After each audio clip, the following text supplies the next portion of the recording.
Hey everyone, it's Craig again coming to you after my second round of chemo. I'm much happier to talk today about being an advocate. And what I mean by being an advocate is, as you know, my first round of chemotherapy, I suffered quite a bit. I was sick for a number of days.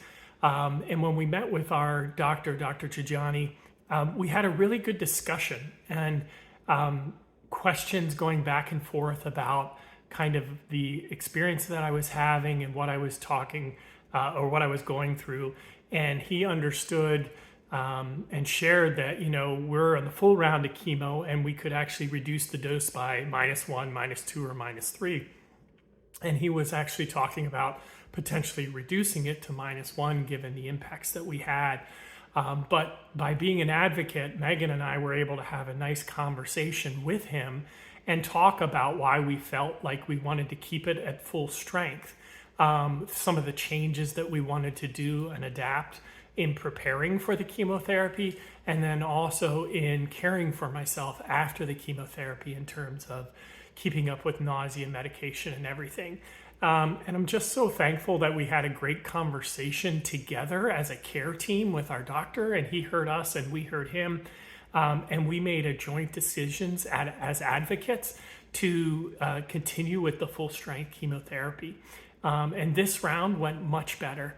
Had hydration before the chemotherapy started. I had hydration when they removed the pump, and I continued to flush my system with fluids. I was able to have a healthier appetite going into the chemotherapy, and actually was able to have solid foods on chemotherapy days, which is something that I didn't have in the previous chemotherapy. So was really pleased. Certainly still have some pains or struggles or aches that are coming from the chemicals doing what they're supposed to be doing and attacking that cancer.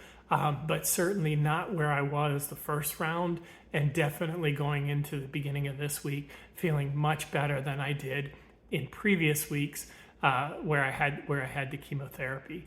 And so I just want to say, for those of you who are out there going through this or supporting someone going through this, make sure that you are an advocate for your health. Make sure that you're having those conversations with your doctors, and you're sharing what you're experiencing and things that you believe you can change to impact it. Don't just automatically change things right away. Think about how everything is reacting and how your body's reacting, and listen to that and share that information so that you can collectively make a joint decision about how you'd like to move forward with yours.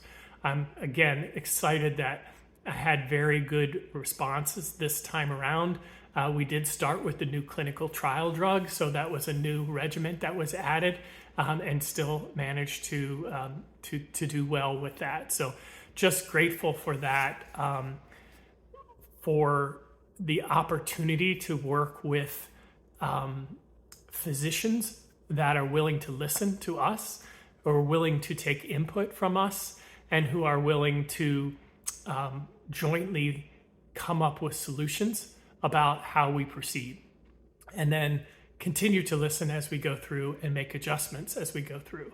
So that's my gratitude moment for today, is just thankful to be able to be an advocate, thankful to be able to have a care team that listens and that helps to make decisions that will impact our future, but will also give us the best viable outcome. So thanks again for joining me for One Man's Cancer Journey. I hope you've enjoyed these updates. I really enjoy having the opportunity to kind of share live with folks about how things are going, and I hope that you're finding value as well. Thanks, and have a blessed week.